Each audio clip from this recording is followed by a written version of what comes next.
leads yet, so let's hope it does get there. Guys, starting off in the bottom right, in the blue, the Zerg player, it is Nerchio. And a very clean performance in his playoff match. That was obviously a big one. Playing $8,000 best of 5 in ZVZ can be nerve-wracking. But Nerchio showed no signs of slowing down as he took out Nemchar 3-0. And over here we have the man who won Group C. Spawning in the left bottom side, it's Neeb. Big series for Neeb, man. It's been a little quiet around Neeb. Oh, my production tab is not showing up. Uh-oh. Is this because somebody changed my settings? No doubt. I think it was that Zwig guy, the guy with the coolest ID out of all of us. Sorry, I just have to do this. Yeah, go ahead. I love the sound effects. All right. There we go. There we go. Sorry about that, guys. We have just been running around from main stage to side stage. Had to log in, had a couple of seconds, and did not manage to change the hotkeys. But obviously not a very big deal. As we see the spawning pool being thrown down in the main base. Nerchio taking that forward, expand. Once again, Veldis, I always have to say that I think if as a Protoss player you scout this, you have to worry about potential rushes. There are a lot of Roachling, Baneling stuff, Roachling Ravager that can be incredibly dangerous when they take that forward hatch. Yeah, it's quite annoying to deal with. Of course, he could just be getting that first to try to throw off Neeb and then eventually just take his pocket natural. Spread that creep out on the map first. We'll have to wait and see what he wants to do. Neeb, though, keeping his probe around, wants to make sure that he knows exactly what kind of build Nerchio is going for. I wonder what we're going to see out of Neeb. I mean, we know that Neeb is a very big fan of the Archon opening, the 4 Dark Templars. With the Warp Prism, try to get some damage done, and if there are spores or detection everywhere with Overseers, then he can morph them into Archons and try to get something done like that.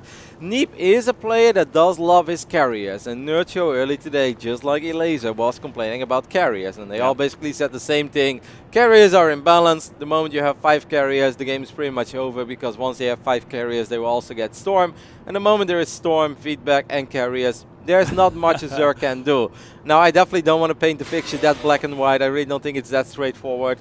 But what is obviously the case here is that Nerchio does not feel confident once his opponent has multiple carriers, and Neeb is a Protoss that loves his carriers. Yeah, so there's multiple angles to take. You can go for very early game builds, try to throw him off and get ahead in the economy, and then eventually just have way too much that you kill the Protoss. You could try to go for a timing attack, a Hydra timing attack while there's, 2, maybe 3 carriers. Try to catch him like that.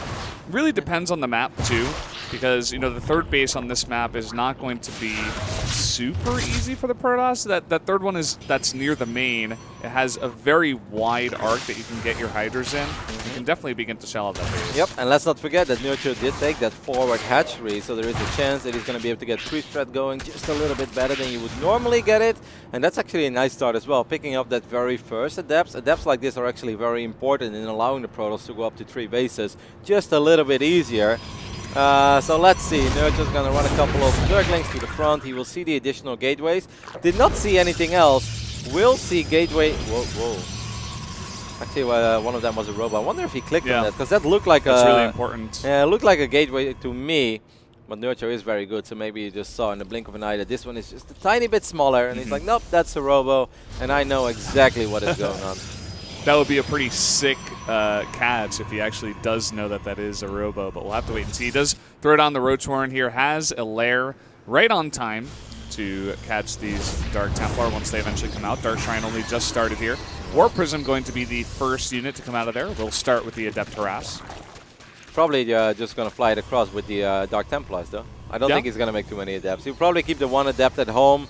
For now to close the wall, going up to 3 bases. This is why losing that first Adept is a little bit painful. Nerchio already making 7 Roaches, wants to make sure he's not late to the party in potentially dealing with whether it's Dark Templars or Archons, or maybe both.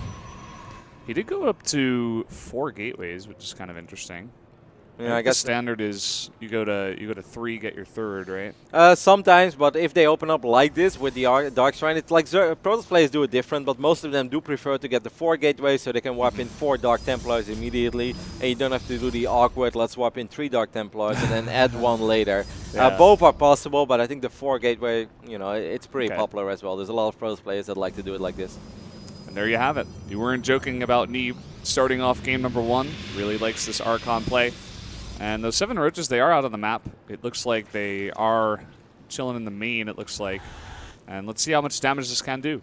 Neeb and Warp Prisms always gets me a little bit nervous. He likes to take a lot of damage on his Prisms. In one of the other games against IA, he lost his Prism with both Archons in it. And Showtime asked me what happened. I was like, well, Neeb lost the Prism. And then Showtime just looked at me and said, standard Neeb, you know. As Neeb does lose his Prisms really frequently. Took a lot of damage on it already. Already lost 26 real hit points. Those are hit points he won't be getting back anytime soon. Or never, actually. Yeah. And we'll see what kind of angle he wants to take here. A 4th base, very confidently taken by Nerchio up in the top right. Hydralisk then started it as well. And, I mean, this is... Nerchio doesn't know exactly where this War Prism is, but he knows it's not down in the bottom left. So he sends his roaches up near the 4th base because he knows that's a very likely location for this War Prism to go, and he spots it coming in here. Yeah, this is the difference between a good Zerg and a great Zerg, right? Like good Zergs, they will not lose that much. Great Zergs lose almost nothing. The first queen does fall. Now the second queen does actually take a little bit of damage.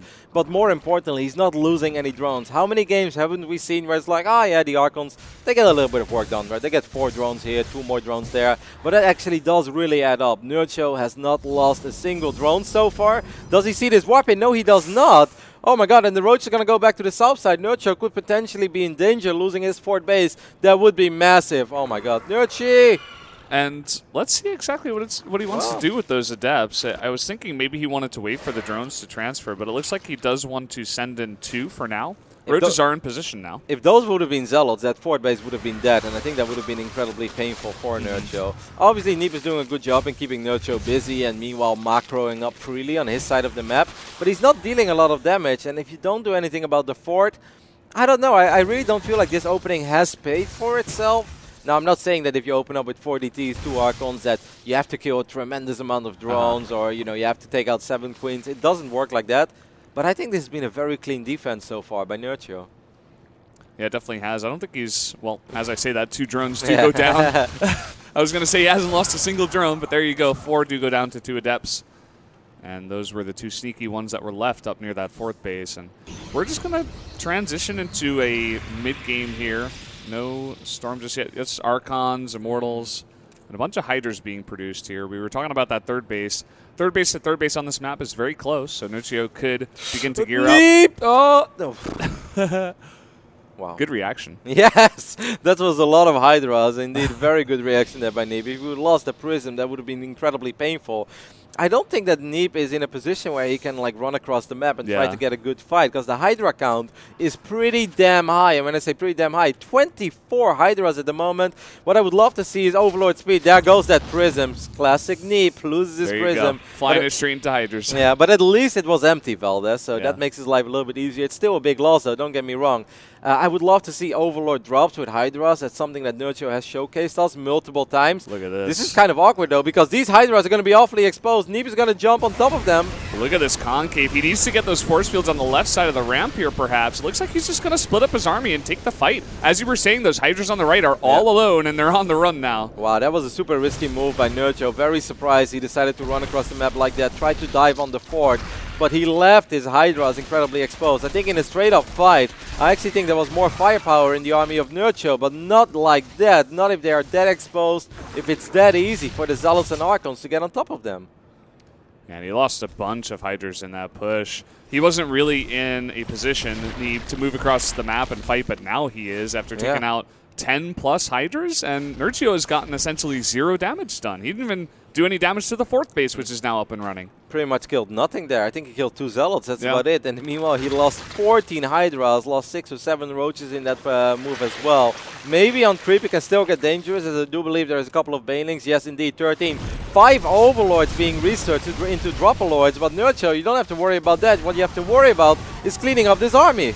Yeah, the Banelings do get nice connects on the Zealots on the bottom side. Will it be enough, though, to push forward? It looks like Neeb is going to think so. Lots of Zerglings to tank and force fields to push away those Hydras, but they are on creep. A couple of Zealots going to town on this 4th base, though. There is a Queen that's going to try to save the day, but I don't think there's enough DPS here for Nerchio to keep this base alive. It's going to be close. Maybe the Banelings? Oh my god! Oh my god! 19 HP.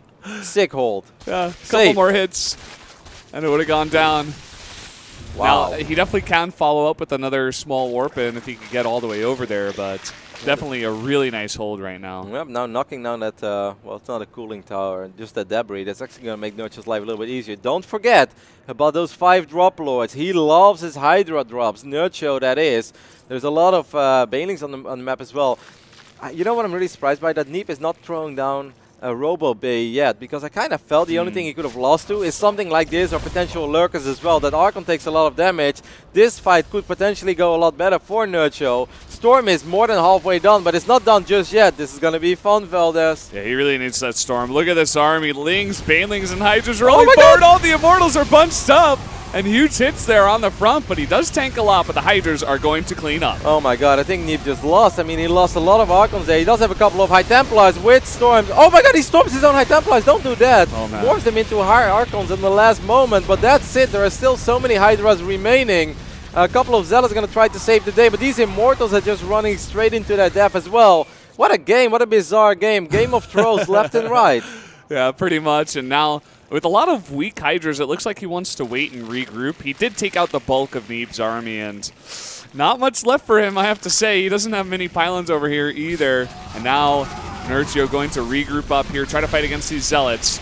Beautiful. He's in a pretty good spot. Yeah, beautiful macro behind all of this as well. 15 more Banelings. GG. Nerchio takes game number 1 after an absolutely awful move out early on. Or not necessarily an awful move out, that's not fair to say, but the way that it played out, that was just awful for Nerchio. Like, he had a powerful army, but maybe he didn't know where the units from Neeb were, because the way that he engaged with the roaches that far forward, leaving all these Hydras exposed, it was a really bad trade. He got like 2 Zealots for 14 Hydras and a couple of roaches. But then maybe Neeb getting over-eager, stepping on creep against all these Banes, taking a bad fight against all the Hydras. Yeah, if he just waited, got his 4th base up and running, maybe even take a 5th base, get Storm, get Disruptors, and then go for the fight after taking out that much of Nerchio's army, I think he definitely would have won that game. Yeah, it kind of felt like Neeb didn't have to run across the map after, you know, the trade that he took, if we can even call it a trade. I mean, that's robbery, if anything. 2 Zealots for 14 Hydras. Yeah. And indeed, he had all these High Templars on the way, but he just lost a few too many units, and then Nerchio didn't, you know, hesitate for a split moment. He's like, all right, let's run across the map. Let's see what I can get done. And the Hydra count was so ridiculously high, +2 missile attacks as well. So a couple of the Archons just melded. And, I mean, if we compare the way that Neeb played here against Showtime, we saw Showtime have some sick positioning on his units, right? Like have multiple Archons split up, absorb so many Banes. The Immortals very well spread out as well. Meanwhile, the entire army of Neeb was clumped up on that ramp. Banelings rolled in. A lot of Protoss died. If you're going up against Banelings, as you said, you need to get that 300-degree surround that Showtime got when you're going up against that. So hopefully Neeb can kind of calm down, take it a little bit slower as we go into Cross Spawns Whirlwind. Indeed. Over here on the left top side of this very large map, we're looking at the main base of the man who didn't have the run he hoped for at the global playoffs, but perhaps do it over here at the WESG Grand Final. It's Nerchio. And down here in the bottom right, the US Protoss in the blue, it is Neeb. Good old Alex had a very strong performance in the group stage, even defeating Scarlet after losing to her so many times in a row. Had a rough series against IA, but other than that, it was very solid what Neeb has showed us so far. It was very promising. Finally, we saw, I wouldn't say full Caspar Cup Neeb, but we saw a glimpse of it, and this is obviously a tournament where if you have to peak, then do it here, you know, with $400,000 on the line on total, $200,000 for first. So we got our hopes up as Neeb fans, but I think this is going to be one hell of a rough series for him, because Nerchio, despite the fact that he dropped his very first 2 best-of-3s, he's also on a very nice win streak ever since. Yeah, you know, had a slow start, but if he ramps up from there, I'm sure he's going to be pretty happy with that. I think if he wins this one, he goes up against the winner of XY versus Stefano. Is that correct? No, it's T1. Wait, let me just think real quick. I think this is would be the winner of TY versus Stefano. Like, this is the south side of the bracket. Oh, right. So where's XY? Where am I? XY goes to the north side, and he goes up against Showtime, and the winner of that series will go up against Maru. Okay. Good luck with that one. Yeah. I heard this Maru kid is pretty good at the moment. Yeah, looking pretty sick. Yeah, so this is obviously a very big quarterfinals. For the people who don't know how the prize pool works, Currently, these players have already secured themselves $8,000, win or lose. That's nice. But if you advance here, you guarantee yourself of at least $20,000. But basically, you have 2 shots at making it so much more. Making it to the final, you guarantee yourself $100,000. It's insane amounts of money. Crazy and even jump. if you lose the semifinals, you will still play a 3rd place decider where there is a difference of $30,000 between 3rd and 4th place. 50K for 3rd. I think this time people will not mind the 3rd place match. Yeah, you know, get a nice, more than double what you would make if you get 4th place.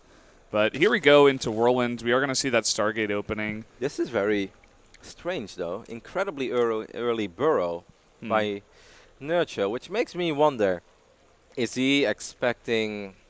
I don't know what he's expecting, but I think he can obviously burrow Zerglings to block the potential 3rd base by Neeb. I think that's what it is. But if Neeb opens up with an Oracle, is that really worth the investment early on? Well, it depends. You know, I mean, it's a really big map. By the time the Oracles get all the way back, it depends on if he makes 2 Oracles too. Maybe on a map like this, you go for Phoenixes after and then go into Carriers. And delaying the 3rd base when you're expecting Carriers at cross spawns Whirlwind is very valuable. So I like the idea. It just depends, for me, it depends on how fast Neeb identifies that there is a burrow Zergling there and how fast he can get rid of it. I mean, I'm pretty sure that Neeb is going to be incredibly surprised. Now, we do see a Baneling Nest being thrown down as well. That's a very early Baneling Nest. Maybe he's going to try to bust the front and then just be incredibly annoying with burrow on burrow multiple times, try to avoid revelation. You were spot on, Valdez. I really expected a double Oracle opening. I didn't say a word, but I'm going to throw myself under the bus. I kind of thought he was going to go double Oracle, but it's Oracle into Phoenix. So these burrowed Zerglings are going to be incredibly annoying, especially once he activates Pulsar Beam here and loses the majority of his energy. Now, the Robo is almost done, but guys, if you can delay the 3rd base for a minute just because the Observer is not in place, that is massive. Yeah, it's gigantic. No Spore over here, but the first drone that pops out will make it. He's got 2 other Spores at his other bases. A Zergling blocking the other 2 3rd base expansions. And Neeb is not going to be happy when he sees this. Neeb is going to be very confused. Still no Observer, by the way. Bloop, there's a bug, right? Then you click. What's going on? You try one more time. Oh, no. I always try one more time. It's like, something must have... Yeah, there it is. You always try one more time. It's like something must have gone wrong. And that's the moment that you know what's up. Now, the Oracle does have energy for Revelation, so it's going to be able to clean it up. Oh, well. I don't know. Yeah, is it worth it, you know? I don't know. It's still a pretty big like investment. 20 seconds. Right? Yeah, and burrow early on. I mean, it's a lot of gas that Nerchio was forced to mine. Yeah. But let's see what the follow-up is going to be. We see Overlord speed being researched. Could potentially see some drop play later on as well. +1 attack, too. He's making so many lings. He's staying on 43 drones so far. Not really saturating that 3rd base yet.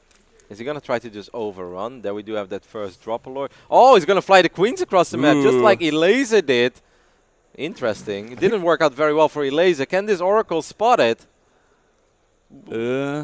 He needs to go over to that 3rd base and see that there's barely any drones. Yep. He's going to come in here and see, like, okay, no real tech. You have an Evo chamber. Yeah.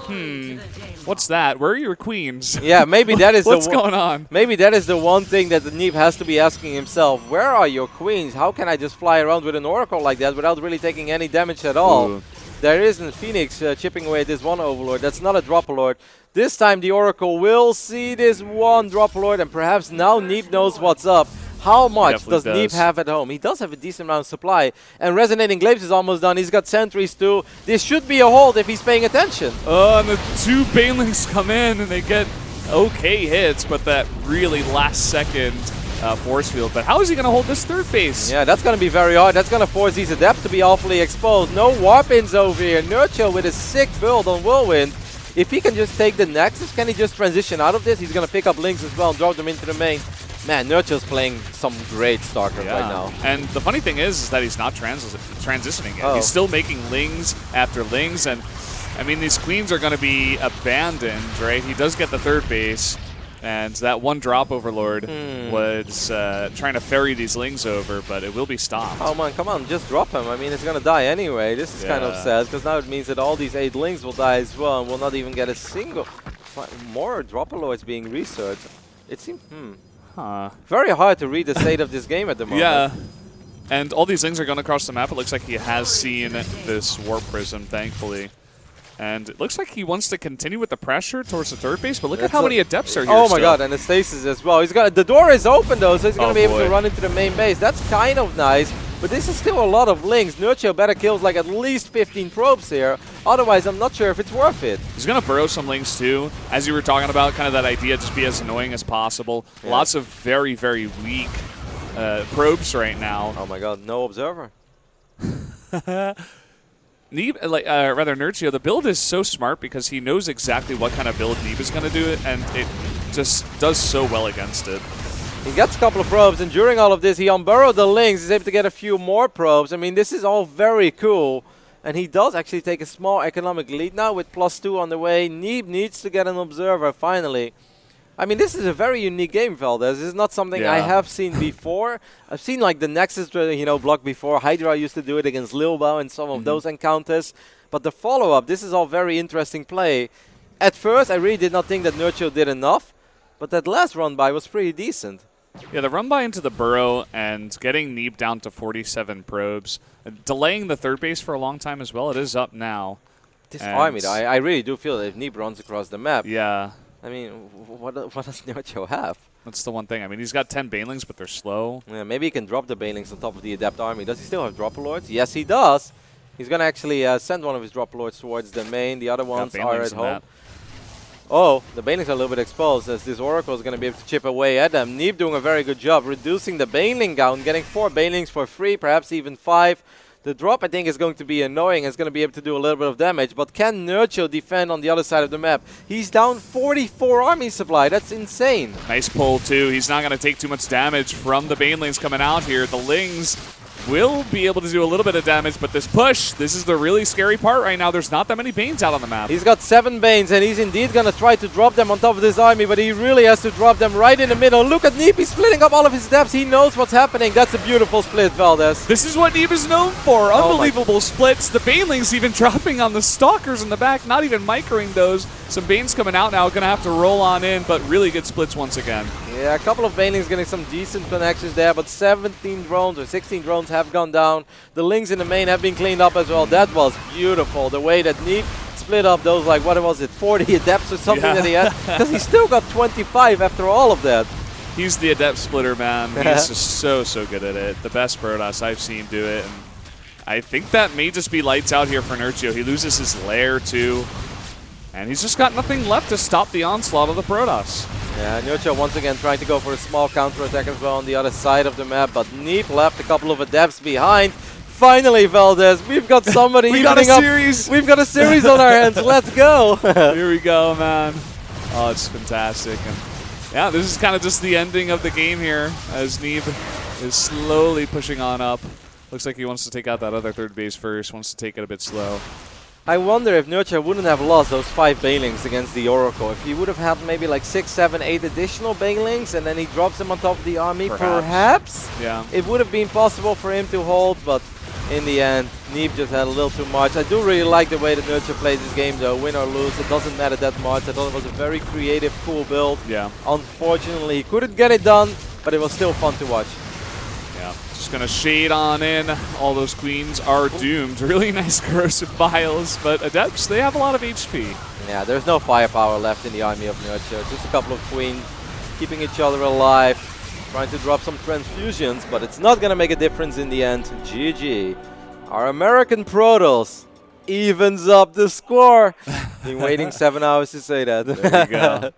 Finally able to get that one out. And as you said, I mean, just a fantastic build. Whirlwind, not really the map that Nerchio wanted to play that super long, you know, let Neeb get 12 carriers and try to play that kind of game on. So a very well thought out build. You can tell he's bringing out all the strats, all the stops are being pulled here for this quarterfinal series. I wonder if Nerchio was counting on Neeb perhaps going 1 Stargate and then almost double Stargate immediately, you know, another robotics facility, because that is something that Neeb has done multiple times in the past. He will go 2 or maybe 3 gateways, just enough to, you know, be able to defend against 10, 12 links, take your third base, then go mass air. Maybe if Neeb would have done that, it would have been so much harder for Neeb to actually survive on the ground because he doesn't have resonating glaives. His adepts are kind of trashy, there's no other way to put it, if they don't have speed.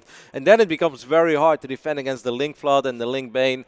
But I think the fact that he did go Resonating Glaives, I wouldn't say it's a blind counter, but it was pretty damn sweet for Neeb that his adepts were actually able to fight all the Lings and Banes of Nerchio.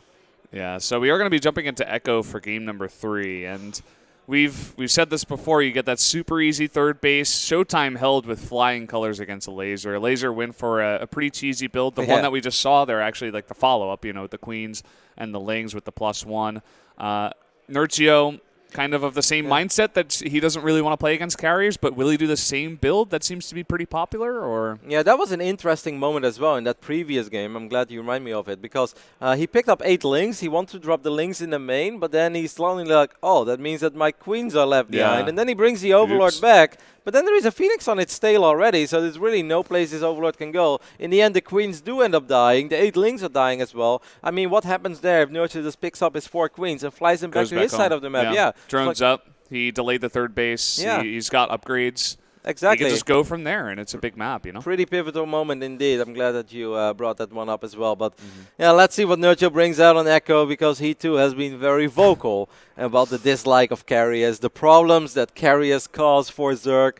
And it's not necessarily like just the first carrier, the first 3. It's that 6-7 carrier mark when there is High Templar with Storm on the map as well. Yeah, so jumping into Echo, we'll see if Nerchio can squeeze this one out on not the best map here.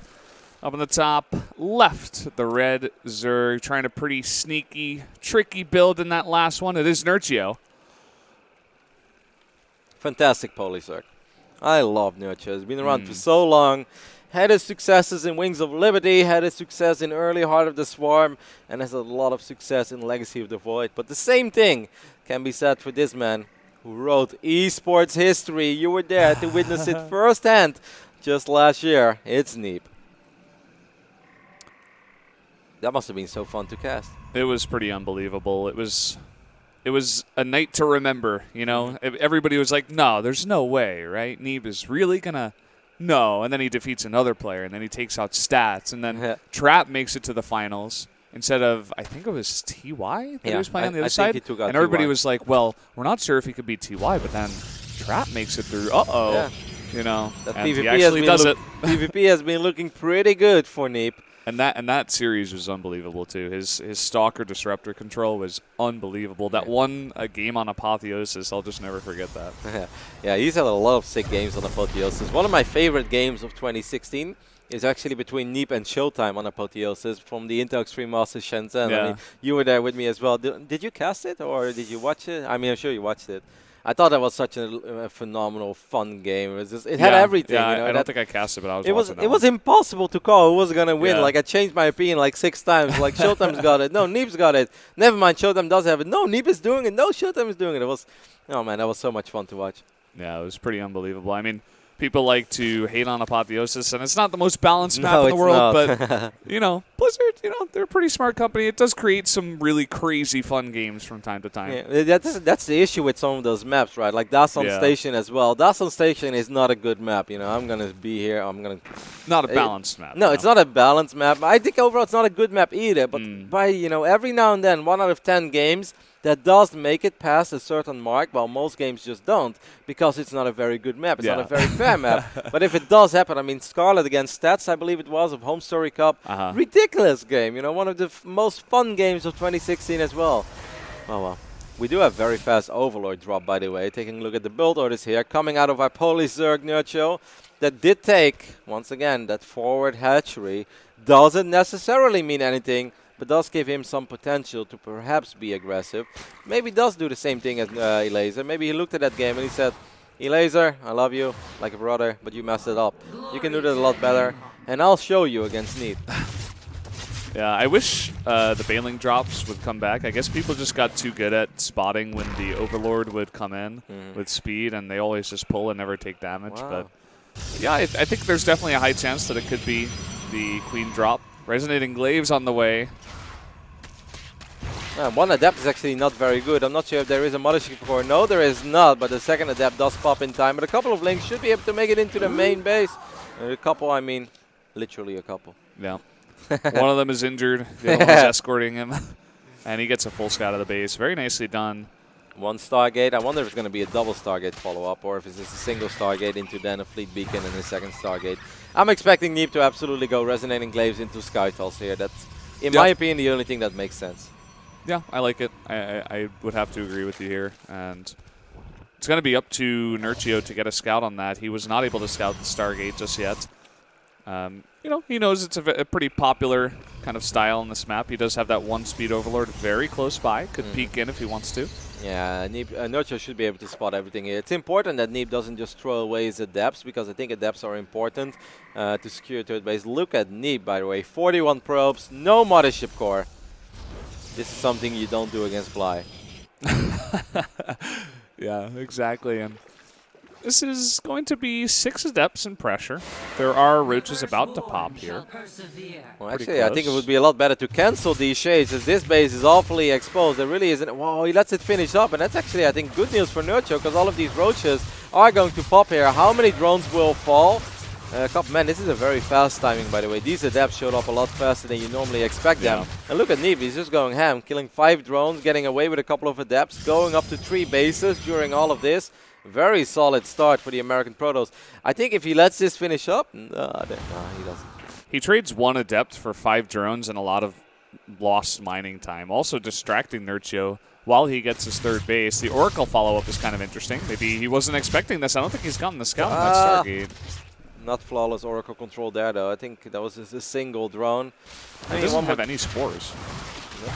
Did have queens. Yeah. Well, not that many, indeed. If that Oracle would have flown into the natural or the main, this would have been an absolute disaster for Nerchio, who's just making a lot of links behind this. I'm a tiny bit confused. I don't know why he made those 10 extra links, because he's really not going to be able to get anything done with them at all. He can't run across the map. He can't go for a Roach Ling all-in because there is a Stargate, so Neeb could potentially Chrono Boost out of Void Ray. Neeb is actually not going to go Skytulls. Will probably just be Archon Immortal eventually. I wonder why. It's so strong on this map. Maybe he's just playing against the idea that it's like, oh, it's a guarantee. Of course he's going to be going Skytoss, and maybe Nerchio over-prepares. But as you said, not going to be the case. Charge on the way, +1 for ground units. And that poor adept that was not grouped with the other adepts. Nerchio is like still building some units and droning up pretty slowly. It's almost like he's scared. I'm very confused by the way that Nerchio is playing this game. He took a little bit too much damage, obviously, but after that, he made a few too many links. Now, obviously, I understand having links to wrap around the adepts is nice, but he's already down in supply. He's down in workers. I'm not exactly sure he's going to run across the map at this point, but there is an Immortal, a couple of force fields, could potentially be a Stasis Ward as well. Now there is a safety Void Ray on the way. Nerchio, or excuse me, Neeb, perhaps a tiny bit worried if Nerchio would all-in him, that he could potentially overrun him. First Dropper Lord. Is there a Baneling Nest? I don't think there is, right? Nope. No Baneling Nest, and just going to drop 8 links on the way there. This cooling tower going to be taken down. And I do like the one Void Ray when you have that many pesky overlords around your base. You just want to clean them up. It's good against roaches. And as you said, very, very safe. Neeb does see this overlord heading towards his main. I'm not sure if he still has a Mothership Core in place. He's going to send his Mothership Core towards it right now. Actually, just keeps an eye on it. I'm not exactly sure what's happening. First Hydra's on the way for Nerchio on the other side of the map.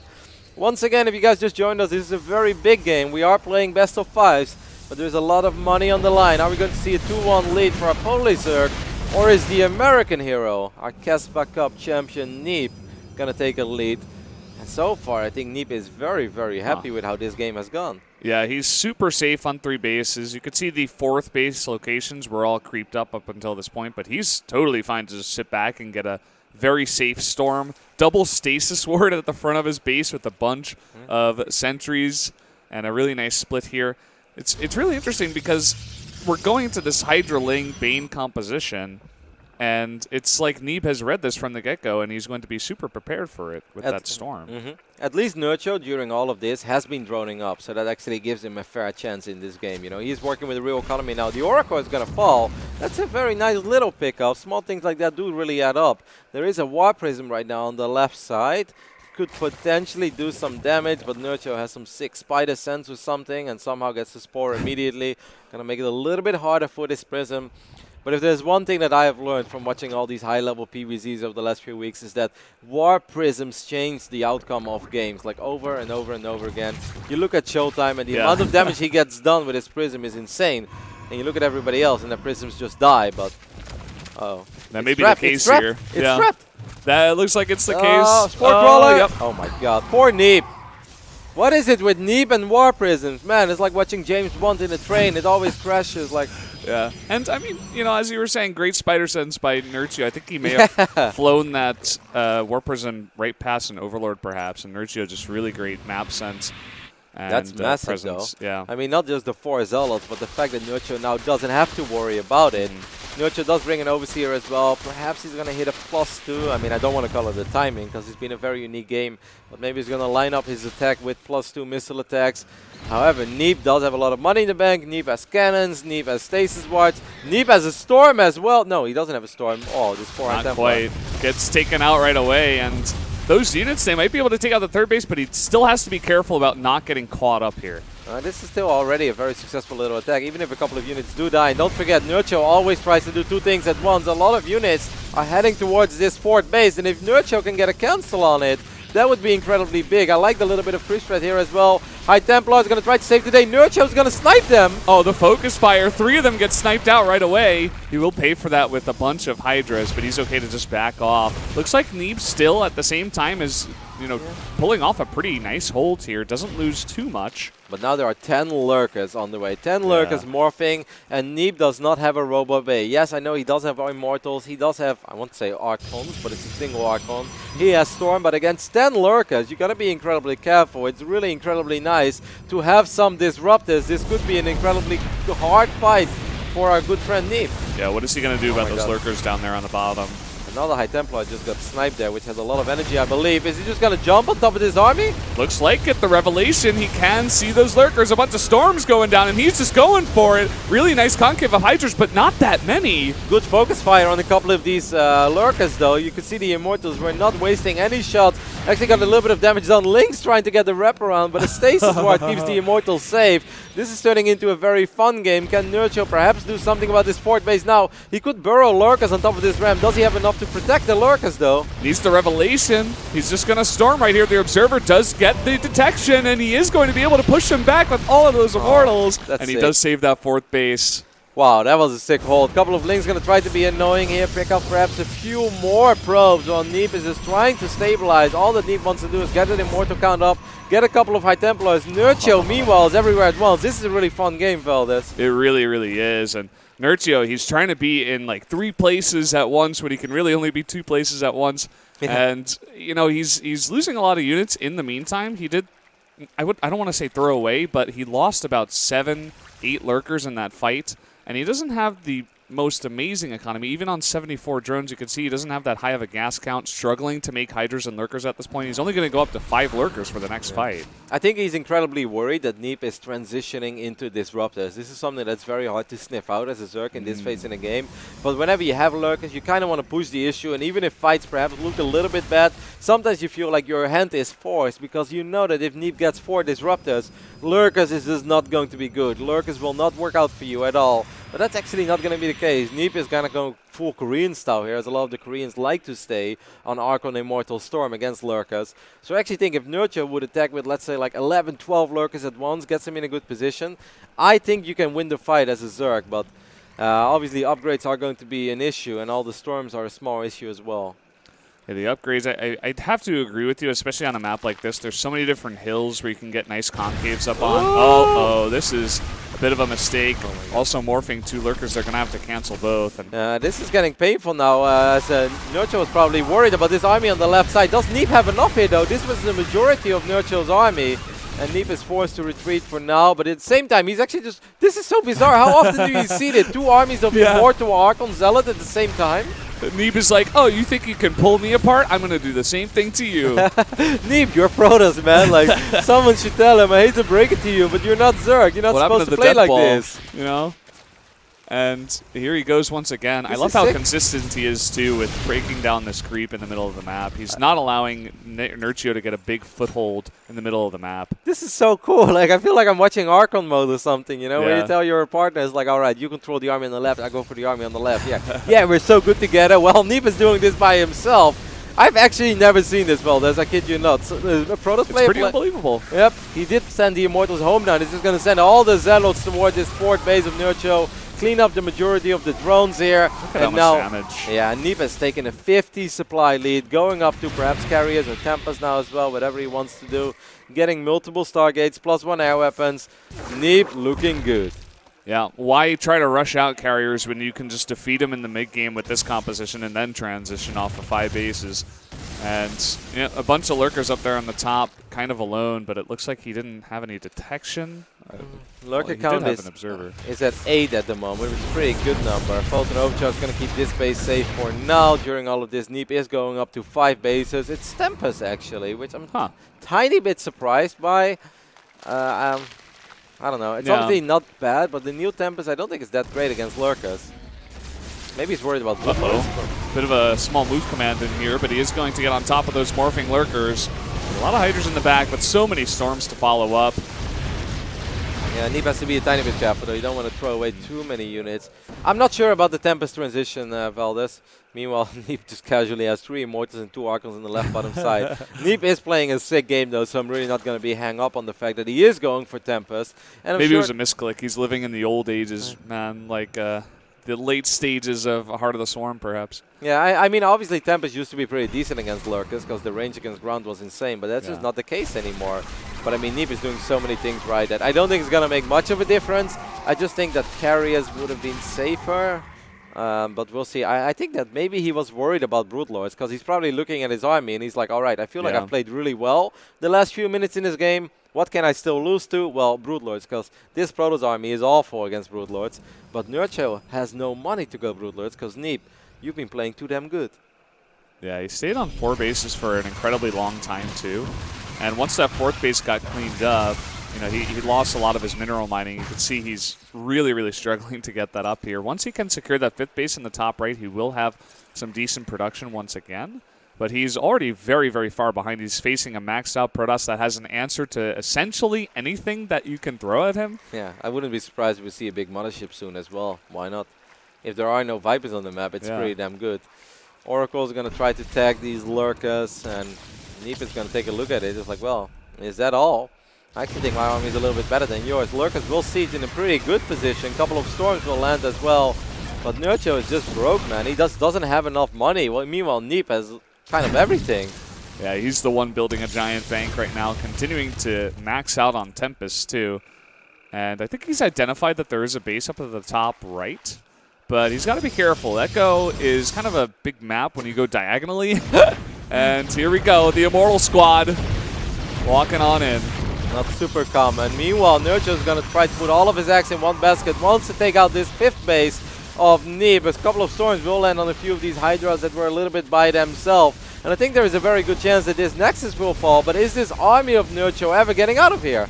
Oh my god, look at this meat grind. There's so many probes falling there. That's 30. Wow. Oh boy. And he will lose that Nexus too. I saw that Neeb was trying to go for the wraparound up top, but is a little bit slow. I think because of all of those Immortals that took out the base of the top right. A couple of these Hydras are in trouble though. Good snipe on one of these Oracles. Storm, I wouldn't say whips. Oh, gotta be careful with the High Templars there, Neeb. He does have a couple of Tempests. But I mean, the Tempest range is really not great against Lurkers. I suppose if you can keep it with your army and on top of everything else, there's no real way for the Hydras to challenge. They still do a lot of burst damage. You can, I think you can still kill a Lurker with 3 Tempest shots. So. I absolutely still love Neeb's position, don't get me wrong, and that is a big revelation on the majority of those Lurkers. I love these Hydras. But if Neeb masses up, you know, one small move command, one overcommitment, there is a chance that he throws this. I mean, don't get me wrong, I still love Neeb's position, and his army is obviously more powerful. And these Tempests are absolutely starting to do some work, and that is a good storm. Just when I felt maybe things are going well for Nerchio, Neeb is actually making a lot of good moves here. He's trying to get on top of those Tempests, but again, he's got to be so careful about how far he steps or he's going to eat a bunch of storms. Getting a nice position up to the top left now are those Hydras, but he really wants to fight with the Lurkers on the ground. Very, very patient here is Neeb. Yep, does get 1 or 2 lurkers there. Has to be a lot more careful than in the old days, as the range is just not the same. It's very good against Overlord still. You can just shoot wail away at these Overlords. I mean, this is the old Tempest for you. And again, I love that he's taking it slow because there's really just no production, no mining here for Nerchio. Couple of good storms on the left side as well. Nerchio is just bleeding units left and right. Neeb with some great control over here, shooting these lurkers from far away. GG, the American Protoss, the Caspa Cup champion of 2016, takes a 2-1 lead. Very nicely played on that one. You know, not going for the standard, you know, predictable rush to carriers. It looked like Nerchio wanted to mix it up. There was a bit of a weirdness in the, you know, when he was getting that third base, he really delayed saturating that. He wanted to put on a little bit of pressure, and he wasn't sure. He was very safe with the amount of units he was making, and he got a little bit behind. And then Neeb just played it so patiently, so passively, too, and there wasn't really any way for Nerchio to punish it. Couple of minutes in this game were super fun though, when Neeb was going up to 4 bases and Nerchio was trying to just go full Nerchio, attacking multiple positions at once, trying to find an opening, and on multiple moments it was really close, like a couple of seconds. If that Protoss army would have been slightly further to the right, then maybe that 4th base falls, and if you can shut down that 4th, then obviously the ball is suddenly, you know, in Nerchio's corner, and then he can just defend a little bit, maybe tack up further, maybe he can get something else as well. But Neeb, he did a really good job in just spreading his units out, using, you know, overcharges on the right moment, leaving the right amount of units at his 3rd base, keeping that one safe, keeping the 4th alive, and the moment he kept the 4th alive, then we had that bizarre scenario where he's running around with 2 Protoss armies at the same time. It's like he's the one harassing, making sure there's no 5th base, making sure he has no economy, and he did a really fantastic job with that. Neeb is, you know, one of those guys that just really knows how to, in a certain position, he looks at his win condition, he's like, okay, this is what I have to do. And even though it looks strange to us, we're like, oh, I've never seen that before. In that situation, it seemed like the right response. Absolutely. Whereas maybe if one of you or I are in the booth, we're like, no, I just, you know, I got to sit back, or, oh, no, I just got to go kill him with one big force and try to get the big storms. But I mean, it was a really nice idea. That's how I've played Protoss for 6 years, man. I got to sit back and hope they run into the meat grinder.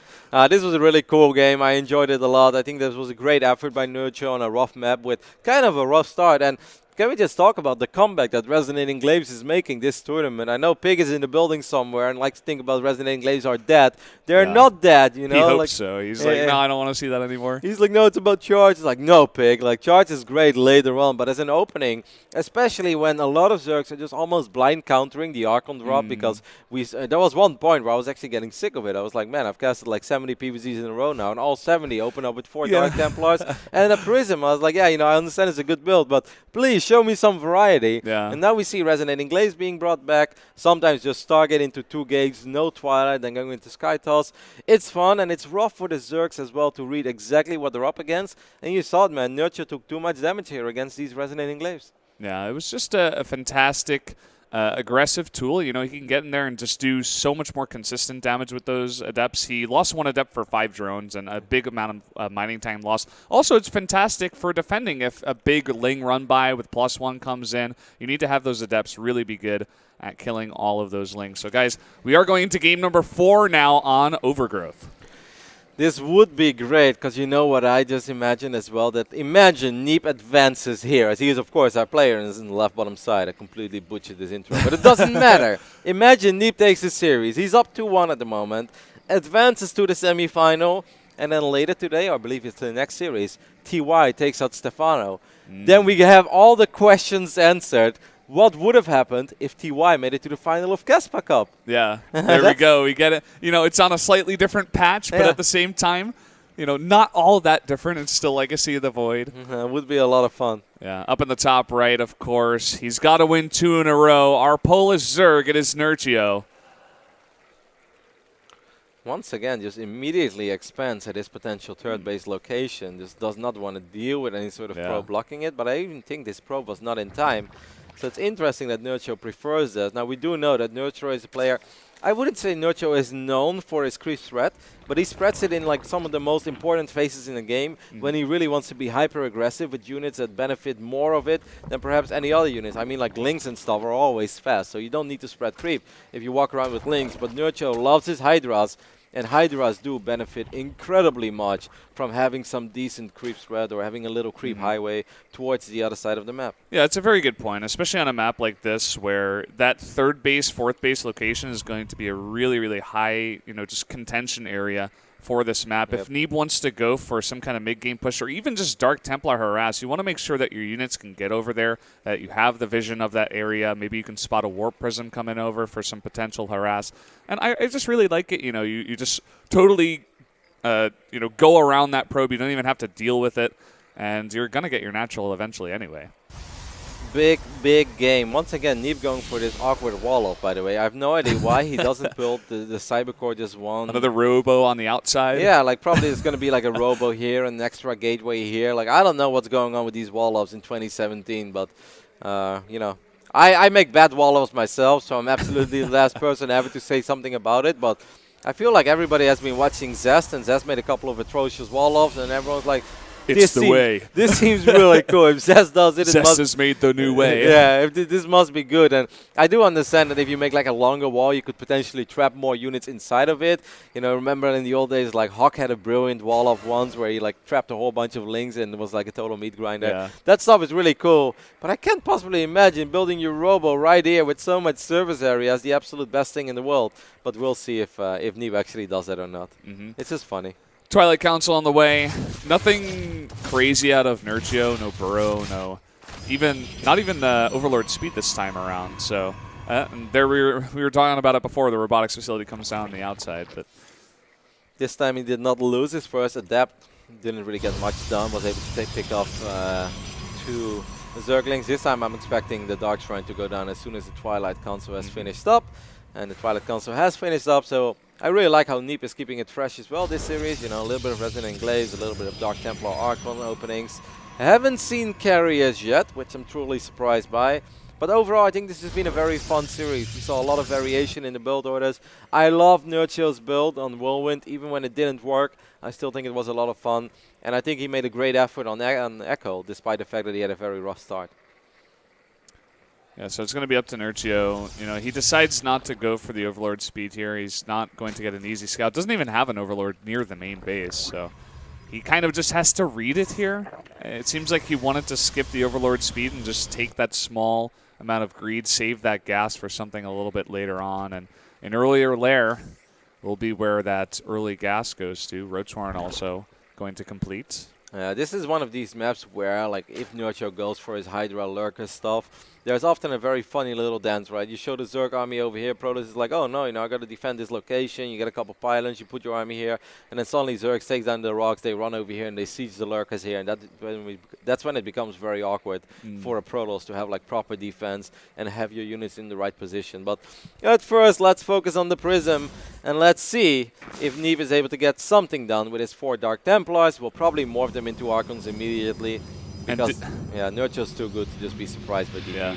You saw what Nerchio did, too. He did the same thing that a Laser did, where he totally skipped the Spore Crawlers, and he just went for 1 Overseer with the earlier lair. Yeah, I mean, it saves a little bit of economy, right? Like, keeps you safe. Obviously, Overseers cost money as well, but these drones that he would have been forced to morph into Spore Crawlers like 30, 40 seconds ago, these roaches are a little bit clumped up. Nerchio's going to have to split them. 1 roach will fall, 2nd roach goes down as well. But once again, Neeb, 26, once again takes 26 real damage on his Prism. I think it's worth it, to take out the 2 roaches. I think Nerchio just not splitting those up fast enough. He's got to be so careful with that War Prism now, though. I'll quote you on that when the Prism dies with 2 Archons in it, Valdez. To the last shot of the Queen, I'm like, oh, well, I guess it does really matter. Man, Nerchio should really start playing his roaches a little bit better. He's eating some big hits from these Archons. Yeah, he's losing a bunch of those. A couple of orange and red roaches now in the main. Looks like Neeb is going to give up on that main harassment. Wow, okay, I like this. That's obviously going to allow Nerchio to produce a ridiculous amount of Zerglings and eventually Hydras as well. More Queens currently in production. Neeb is going to do a good job here in taking out a couple of these creep tumors. Yeah. It would be very nice for Neeb to pick up on the fact that there is a gold base on the way. The Archons are very close to spotting it. Oh, man. Does not see it. There's so much creep over here, but the observer doesn't necessarily mean that he's, okay, now he does see it. Yep. Oh, just barely picks up that last Archon. He's Oh my god. it's yellow. Neeb. That means that it was like less than 10 HP. Yeah. He's playing with fire. Neeb just loves living on the edge, man. This Archon had 6 hit points. 6. One Zergling scrape almost takes the life of that Archon. And he sees the gold base. I wonder what his response is going to be. He does get a very early Templar Archives this time around. Will he go for the fast storm again like he did on Echo? I absolutely think so, Valdez. I think that he reads this as like, all right, I see what you're trying to do, Nerchio. You're going to try to overrun me with a couple of roaches, probably a lot of hydras and a lot of lings as well, trying to get some sort of a wraparound, trying to reinforce with Zerglings. You're just going to try to swarm me here. And he probably feels, if I defend a little bit with Photon Overcharge and a couple of force fields, and after that I get Storm, from that point on, I will be able to shut any attack you throw at me. I'll be able to shut it down because Storm is fantastic in scenarios like that against the units he will face. But there is that one key moment when you only have, you know, what is it, like 3-4 storms, and then you really have to make sure those storms don't whiff, because if they do, well, it's going to be incredibly hard to defend. Yeah, Nerchio, he's got so many units that could go for this attack straight into the storm, but he's also sitting on 4 bases, way ahead of Neeb, and he's got a gold base too. And just really nice economy up at 68 drones. You don't need a ton of them at that gold base, of course. And he's really just going to be, you know, waiting for the upgrades. He's getting that Baneling Nest. He really wants to go for a huge, strong attack, possibly with a lot of Banelings here. But the Storm is going to be ready for that attack. Yep. But then again, if you can keep Protoss on 3 bases, even if they have Storm, maybe it's not that bad, especially if Nerchio has the 4th and could potentially take the 5th. One thing I am a little bit worried about, though, is the fact that I won't say he skipped Spore Crawlers. Well, there is no Spore in the main. Potentially, this Warp Prism could turn around, could warp in a couple of Dark Templars. What is this? Like, Neeb. Like, even though, yes, you dropped the Archons, but... How did Nerchio know? He's just... He knows the exact timing of when that Warp Prism is going to come, and he just sends a small contingency of Hydras right at the same time. 6 Drop Lords. I think Nerchio is going to try to assault the front and meanwhile drop like a couple of Hydras into the main base as well, perhaps with a few Roaches. It's really important that he has an Overseer with that drop as well, otherwise Dark Templars can just clean it up. Neeb, this is kind of an awkward moment to fight. He does land a couple of Storms, but he doesn't have a way to reinforce his army. He needs to get some fantastic storms on the way here. A lot of these Hydras down on the bottom are super red, but so many units coming from the top side. One desperate force field is not going to be enough, and Nerchio's going to pounce on this Protoss army. Archons are good, but not that good against this many Hydras. The Immortals lost the majority of their barriers. Neeb just kind of getting a little overeager there without a Prism.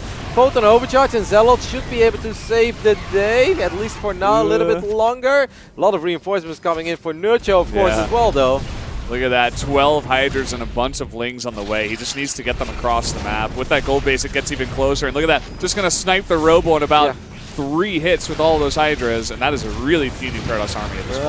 A couple of Storms are available, and those are some good Storms as well, connecting with a lot of these Hydras. Neeb is going to try to push this Zerg army back. Neeb's got a lot of money in the bank. He got money back from that Immortal, of course, as well. But I actually think that this is going to be it, Valdez. There are so many Zerg units streaming across the map. The Immortals will fall. GG. Nerchio evens up the series as Neeb is forced to tap out with 1,700 minerals. And boy, do we have a series now. This is what we were waiting for. 2-2. We actually have a Game 5. Thankfully, we had a Game 4 too. And every game has been very close. Great strategies back and forth.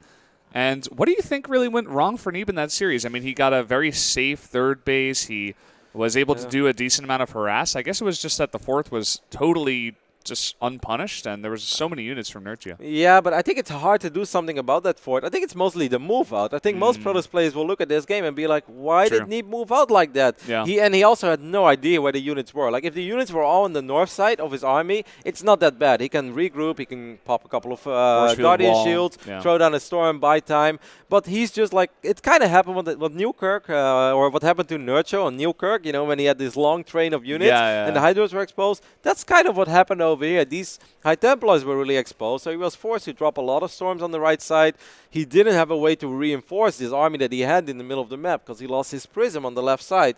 I just felt that Neeb moved out there in a moment where he really didn't have to move out. Maybe he tried to hit like a pre-lurker timing, but I don't know. I don't think this was a moment where Neeb had to leave his comfort zone and he had to run across the map, especially not without a prism and not knowing where the units from Nerchio were. Maybe it was just a bit of, he was worried about Nerchio just getting so far ahead on that gold base. He's like, well, I have to do something, and he's just not attacking me. What do I just sit in my base on 3 bases? How do I get a 4th?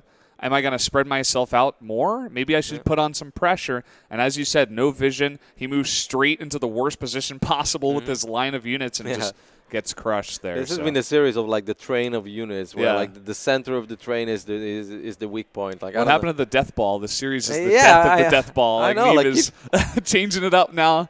Keep the army in a circle, guys. That's what it's all about. One big punch. 1A, press that F1 button. It's quite good. No, it's been a lot of fun. It's really cool to see like Europe's best or Europe's second best Zerg is always close. You know, I never want to count out Snoot, even though Snoot did not make it to this tournament. It's unfair not to mention Snoot when you talk about the best Zerg in Europe. But Nerchio is obviously really up there, going up against, without a shadow of a doubt, the best Protoss in America, and perhaps the second best Protoss, you know, outside of Korea, Neeb.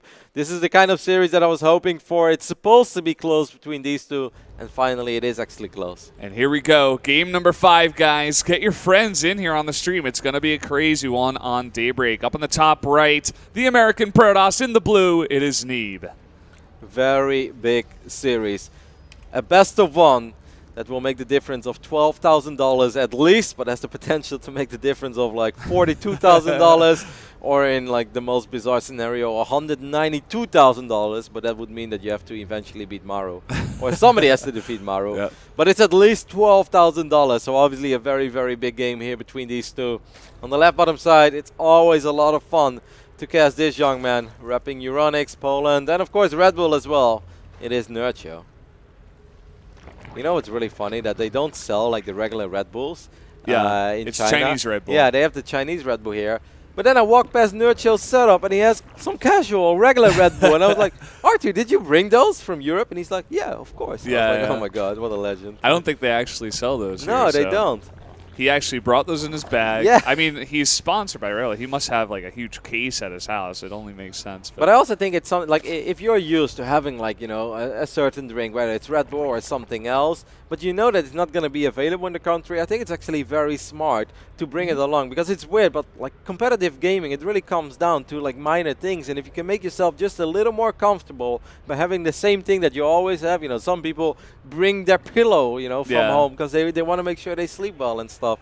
So I do think it makes sense, but it was just funny to see. I was like, hey, how did you get that? You know, give me some. I'd like to have one. Yeah. As appealing as Chinese Red Bull may sound, it's a little different. It's like a vitamin drink. It's weird. Yeah. It's very sugary. Nexus first this game for our American friend Neeb. That's kind of interesting. He hasn't done it once throughout the entire series, and in general, you don't see a whole lot of Nexus first. Now he did scout. And he also scouted that it was pool before hatch. And I always get a tiny bit nervous if I go Nexus first and I see it's pool before hatch. Like, it doesn't necessarily mean anything, but a couple of builds can be a little bit dangerous. Yeah, and it was interesting, too, because I think Nerchio was sending a drone up to the 3rd base location, but then he brought it back and just threw down a pool. Which is funny, too, because both of these players are just doing different builds. So maybe Neeb saw the drone going up there, and he's like, okay, it's not pool first, I can go Nexus first and be fine. Incredibly fast Overlord speed this game makes us wonder. We could potentially see another crazy build as well, where he tries to transport or elevate a couple of queens across the map. Neeb is dropping that 3rd hatchery. Meanwhile, there's a Twilight console being wiped in the back of the natural of Neeb, or you know, at the back of the gateways, that is. And look at that, he's not going for double Adept. He's going to make 1 Adept and 1 Stalker. Gives me the idea that he wants to snipe the Overlord. He wants to snipe any Overlord he can get his hands on. Maybe he wants to do some. Maybe he wants to go for a crazy Adept attack here. Maybe it's like a 7 or 8 gate Adept, like Jim style. It's possible though, because I always feel whenever you open up with a Stalker like this, you have something to hide. Yeah, always, always. But the thing is that Nerchio did go for that very, very fast Overlord speed. So he's going to come in here. He will see the Chrono Boost on that Twilight Council, no doubt. 1 Stalker is not going to be enough to stop that. And this Adept is putting on a bit of pressure. He will see absolutely everything. Yep. Absolutely worth it as well for Nerchio to get this scout off, because when you go up against Resonating Glaives, you want to make sure you have those roaches out in time. We do see the roach one being dropped immediately. It's possible to defend with Banelings as well, don't get me wrong. I actually think it's like more than fine, and some Zergs would even prefer it. They think Ling Bane is better than Roaches. But it's a little bit risky as well, because there's this one moment where if you don't have enough Banes or your Banes are out of position, that's where things snowball incredibly quickly. But of course the same argument can be made for Roaches. I mean, if they're out of position, the Lings are just by themselves as well. Yeah. The thing about the Roaches too is that they're a little less mobile than the Ling Bane, so if the Protoss player plays it more passively and decides to send in 2 into your main, start to poke the 3rd, and really splits up his Adepts, it's a little bit harder to defend. Already 7 Roaches. I feel like this is a little bit earlier than I normally see them, but he's going to go back to droning behind this. So yeah, kind of worried maybe. Yeah, it doesn't mean anything. Perhaps one cycle of drones too early, but you'd rather be safe than sorry, and the Adepts are making their way across the map. The Roaches are going to be a little bit early, but at least they're here, and that's obviously the most important thing. Crazy again, by the way, that Neeb is doing all of this without a Mothership Core. 46 probes before he builds his Mothership Core. Pretty unbelievable. Really needs that 100 gas, I suppose. And yeah, I mean, with $12,000 on the line, you are going to take some safety precautions. He's not going to complete that Shade, no doubt. But when you take that kind of safety precaution, look at this. His 4th base is so late being saturated. Or rather, 3rd base. Couple of Adepts going to try to find an opening here. Is Neeb going to let this finish up? No, he does not. He lets one finish up. Man, this poor Adept. This happened on Echo as well. It's just like this one guy is like, you drew the short straw. Yeah. This is the end. No. The rest of them just start sprinting away. You know, let us know what you saw. He's like, I saw nothing, guys. Like, really? Did I have to die for this? There was nothing to be seen.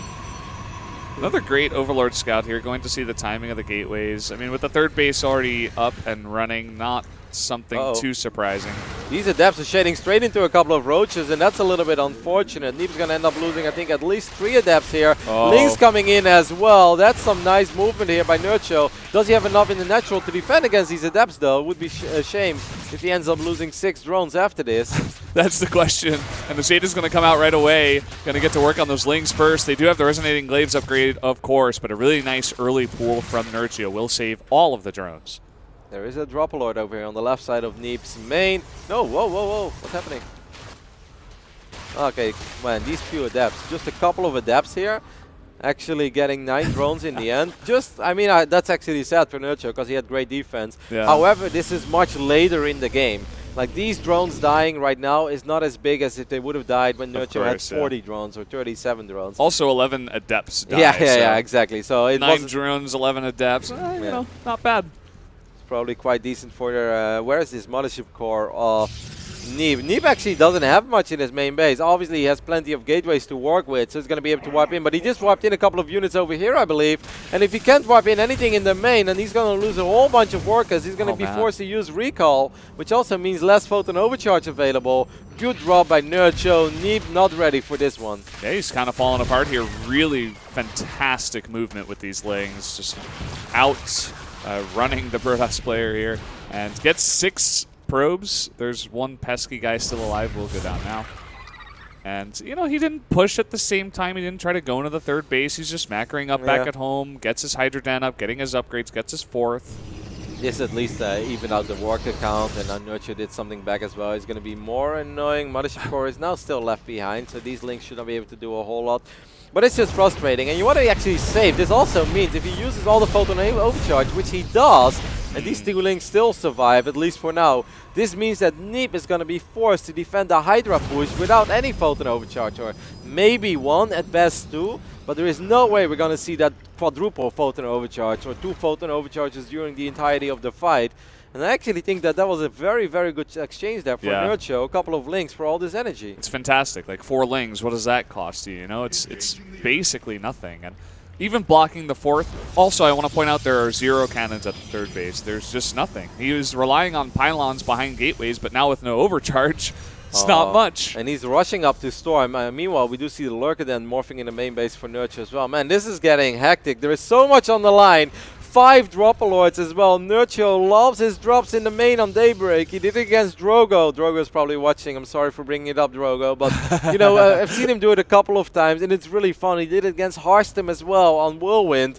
This is a very cool style. However, does Nerchio have an answer against the Prism? You were talking about Prisms and PvZ, how game-changing that can be. It's really going to delay this push. Everything comes back to defend one, and all these drop overlords are all alone. And, you know, even just 20 seconds taken away from that can get you Storm, can get you units in position, can allow you to warp in cannons in your main. Yep, I think Neeb saw it, or he sensed it. I don't know what saw it, because he actually doesn't have much vision over here at all. Maybe he had an observer that died to that Spore Crawler. I don't know how he saw it, but obviously this could be used as a massive fake as well. Neeb is bringing a lot of units into the main using Photon Overcharge, but this is one big fake, as Nerchio is just going to assault the 4th base, but there is Storm as well. Valdez, this is madness. He needs the storms. He needs the magical storms. Look at how puny his army outside of the High Templar is. And a bunch of decent storms going out, but a really nice concave here from Nerchio, and great splits so far. Yep, great splits. The storms are just not dealing the damage that they have to. Now the units from the main are coming in though, and that could actually be enough. But the Nexus, I'm not sure if it got cancelled. It died. Doesn't look like it. Another great storm though, and with only Hydras in this mix. Oh, sick moves by Nerchio, man. That was fantastic. These Archons are awfully exposed as well. They will die before they're done morphing, and 13 additional Hydras on the way. That was great for Nerchio. This game is not over yet because there is still Storm out on the map. Neeb still has plenty of probes. He has money in the bank to rebuild that fort. But that was obviously a good fight. He reset the Archon count, and that's pretty damn big. Reset the High Templar count and the Archon count. There's just nothing left. Only 4 High Templar going to be warped in now. But he had like 8, maybe even 9 High Templar at that point. He used so many of those storms to just stay alive and stay in this game. But now the follow-up push with Lurkers is going to be incredible. Yep, another very Nerchio-like engagement. A couple of High Templars. One gets sniped immediately. Man, stop Nerchio. Stop giving Nerchio an AWP over here. Like, this ain't Counter-Strike. But he's sniping High Templars left and right. Gets another cancel on that fort. Beautiful play, man. This is awesome to watch. He's playing Daybreak so well now. Yeah. From the drop overlords to the pressure at the 4th, the Ling drops, it's just fantastic, and it's a beauty to watch. And now pressuring this 3rd base here, great kiting straight into the Lurkers. All of the Zealots going to be shredded here as Nerchio just continues with this pressure. Yep, and he's forcing Neeb to stay on 3 bases, and that's not where Neeb... Whoa. Oh boy. That was probably one that was queued up for a little while. Yeah. It's very hard as well. Neeb doesn't have any vision of this army, and you don't want to be caught out of position. He does have observers, and he's going to put it a little bit forward, but normally there is an overseer. Not this time. Oh, yeah, barrier actually gets activated immediately. I'm not sure if Neeb should jump on this. There's a lot of units on the left side. A couple of Lurkers will reposition as well. Oh, and he's going to charge straight into the Lurker line here. Decent storm this time around, but Neeb has to be so careful. He's going to try to spread out those units, try to snipe a Lurker. Oh my god, it's such a cool game. There's so much happening. During all of this, Nerchio is going up to 5 bases on the left top side. This Protoss army is awfully clumped up. Neeb wants to expand. He's like, come on, man. Let me take my 4th. Yeah, look at this. He's like, please, just give me some room to breathe. And he's got a decent bank, but he just doesn't have the warp-ins right now. He's warping every time it's off cooldown, but still, just not enough. He really wants to get that 4th. He needs it at this point. +3 is about to finish up. Maybe that's the moment that Neeb's going to go for it. But I don't think you ever want to fight when you have like 1,100-1,200 minerals in the bank and you're getting ready for a crucial, perhaps game-changing fight. You want to spend all your money before you go for it. During all of this, though, the Hive is finished up. The Spire was done as well. All the Lurkers on siege. One Lurker just dies immediately. There are 5-6 Corruptors on the way. Nerchio is doing such a good job in kind of choking Neeb here and allowing himself to get Broodlords out. And how is Neeb supposed to get Tempest if he's stuck on 3 bases? No sentry at the top of the ramp, but Nerchio still doesn't want to take that chance. Because if you start to go up that ramp and you're just running into charge lots, you get stuck there, and the rest of the army comes from behind, then you could definitely lose that army just in a terrible engagement. So Nerchio kind of forced to back off, and finally Neeb is given some room to get that 4th. Yeah, a couple of Zerglings going to try to be annoying on the right bottom side, but there are Zealots who shut this down. Good play. Now Neeb is perhaps going to try to do something with his army. He's going to send Zealots to the left top side. Tables are turned. Lynx will not be able to get a cancel here, but can he run into all these Lurkers? I don't think so. I think he saw the Corruptors there as well. Neeb, I know you're not very rich. Like, he has a little bit of money in the bank. He needs Stargates, Valdez. I think without Stargates, It's going to be impossible. There is the first Stargate, but is it going to be in time? 6 Broodlords on the way, and even though he cancels, or rather kills the 5th base of Nerchio, keeps him on 4, he needs an answer, just like you're saying. When is that answer going to come out? He has 3 Stalkers in this, and they don't have Blink. No, there is like no anti-air at all. Maybe he can like snipe the Great Spire, but nope. Nerchio's gonna deny access from that natural, or big storms. To the ramp of the natural, that is. And I think Neeb is going to be forced to disengage. Stargate is done. He's going to be able to wipe in a Fleet Beacon and an extra Stargate. But obviously Nerchio is not going to give him the time to just casually get a couple of Tempests out. Nerchio wants to force a fight with his Broodlords, and I am not sure how Neeb is supposed to survive, because this is one terrifying Zerg army. What is the play? I mean, you have to use the disadvantages of Broodlords, perhaps. They are so slow. If he can try to delay this push somehow, some way, maybe try to go around it, try to get storms onto the Broodlords, and he does! He's getting underneath those Broodlords. They're taking a lot of damage here. Oh my god, these storms are doing an incredible amount of damage. There is not much, and yeah, nobody. They all go down! They all go down! And a ton of Immortals are left over! And then, oh man, the Lurkers in the back are just all gonna go down in an unbelievably good fight for Neeb. What just happened, Valdez? We saw storms taking out Broodlords, and one Archon like killed 3 Broodlords in a single shot, and now Neeb is gonna try to counterattack. Did Nerchio just throw the game? He did. Oh, he did. His Broodlords went right in front. Oh puts a face, no GG, and Neeb is going to go on to the semifinals. What is that? Oh man. I've got nothing. That's sick. Nerchio plays an almost perfect game, plays out of his mind, does everything right, then pushes the issue with the Broodlords against a Protoss army that had like no anti-air at all. And Neeb just storms the hell out of those Broodlords, has like 1 Archon and 3 Stalkers, and somehow this 1 Archon is like, kills 3 Broodlords at once. It's just unreal. So much on the line, right? In game number 5, and one mistake like that, that's StarCraft, right? It's not like you're going to go back and respawn and you're going to go fight again. It's like you pushed your Broodlords ahead of your entire army, and they got shredded by Storms and Archons, and you were facing like 10 Immortals on the ground after that, so there was nothing you could do. That's one of the most ridiculous things I've seen in a very, very long time. Especially what a way to end that series. Yeah, especially on a moment like this. You know, we watched a very close competitive best of 5, and then in the final game, Nerchio does so many things right, just plays almost perfect Zerg, I'd say. You know, the way the fake out with the Dropolords as well, just everything that Nerchio did was so cool. It was all built up to this moment where he had money for those tier 3 units. His opponent did not, and he was supposed to win the fight there. Insane, Valdez. Like he played that map perfectly. You said it before, but he played it perfectly from beginning to end until the end, until the last fight. And, you know, he had the army of all armies. I said, you know, use the disadvantages of Broodlords. I thought Neeb wasn't even going to fight. But Neeb, smartly by Neeb, you know, maybe another Protoss like backs off. But he saw that opportunity, and he's like, your Broodlords are in front? What? No, I'm just going to jump on this. You're dead. You know? I mean, he had no other choice, right? Like you said, I don't think he even had Blink, and he barely had any Stalkers. So if he goes back, he's never going to get a decent fight because he has no anti-air. So he's like, all right, this is not a fight I'm normally supposed to take, but, you know, to hell with it. I may as well, because this is my one shot, my one opportunity.